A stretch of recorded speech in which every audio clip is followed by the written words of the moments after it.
আজ বিজিবি দিবস। আমি এখন আছি প্রাচীন মহকুমা শহর রামগড়ে।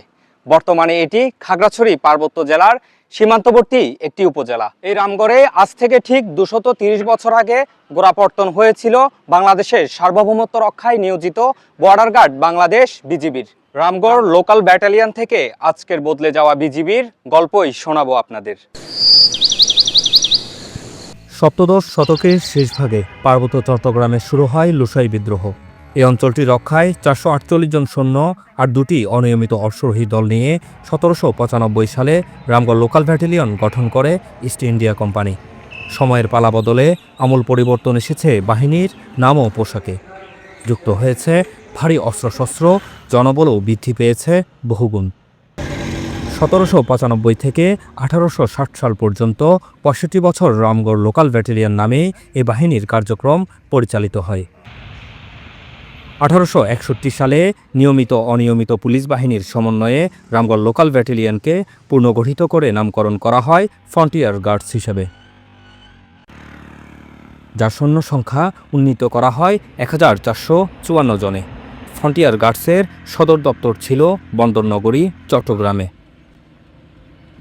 পরবর্তী সময়ে 1879 সালে ফ্রন্টিয়ার গার্ডস থেকে স্পেশাল রিজার্ভ বাহিনী নামে এই বাহিনীর সদস্যগণ পিলখানায় প্রথম ঘাঁটি স্থাপন করেন। সেই থেকে পিলখানাকে ঘিরেই পরিচালিত হয়ে আসছিল রাইফেলসের সকল কার্যক্রম।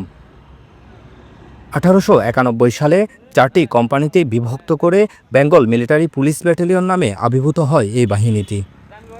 1912 সালে ঢাকা মিলিটারি পুলিশ, 1920 সালে Bengal battalion of Eastern Frontier Rifles. 1947-এ ভারত বিভক্তির পর এ বাহিনী ইস্ট পাকিস্তান রাইফেলস বা ইপিআর নামে পুরোদমে কাজ শুরু করে। 1971 সালে দেশ স্বাধীনের পর 1972 সালের মার্চ মাসে ইস্ট পাকিস্তান রাইফেলস নাম বদলে বাংলাদেশ রাইফেলস বা বিডিআর নামে আবির্ভূত হয় নতুন উদ্যমে। এর ঠিক 8 বছর পর 1980 সালে রাইফেলস প্যারেড সপ্তাহ অনুষ্ঠানে তৎকালীন রাষ্ট্রপতি মেজর জেনারেল জিয়াউর রহমান বাংলাদেশ রাইফেলসকে প্রথম জাতীয় পতাকা হস্তান্তর করেন।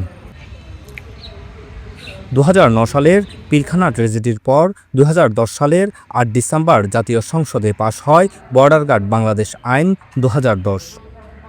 এর মাধ্যমে 2011 সালের ফেব্রুয়ারিতে বর্ডার গার্ড বাংলাদেশ বা বিজিবি নামে নতুন করে কাজ শুরু করে বাংলাদেশের সার্বভৌমত্ব রক্ষায় নিয়োজিত এই বাহিনী। আর সেই বছরই 20 ডিসেম্বরকে ঘোষণা করা হয় বিজিবি দিবস হিসেবে। সেই থেকে প্রতি বছরই মহাসমারোহে উদযাপিত হয়ে আসছে বিজিবি দিবস। সীমান্তের অদন্ত্র প্রহরী হিসেবে বিজিবি রয়েছে বীরত্বগাথা ও বর্ণাঢ্য ইতিহাস। বাংলাদেশের মহান মুক্তিযুদ্ধেও এ বাহিনীর ভূমিকা ছিল অবিস্মরণীয়। মুক্তিযুদ্ধে অসামান্য বীরত্বের জন্য 2 জন বীরশ্রেষ্ঠ সহ এ বাহিনীর 119 জন মুক্তিযোদ্ধা সদস্য খেতাবপ্রাপ্ত হয়েছেন। 817 জন অকুতোভয় সদস্য জীবন বিলিয়ে দিয়ে বিজিবির ইতিহাসকে করেছেন আরও সমৃদ্ধ, মহিমান্বিত। Ashraful Roni, Bangla vision digital, Khagrachari.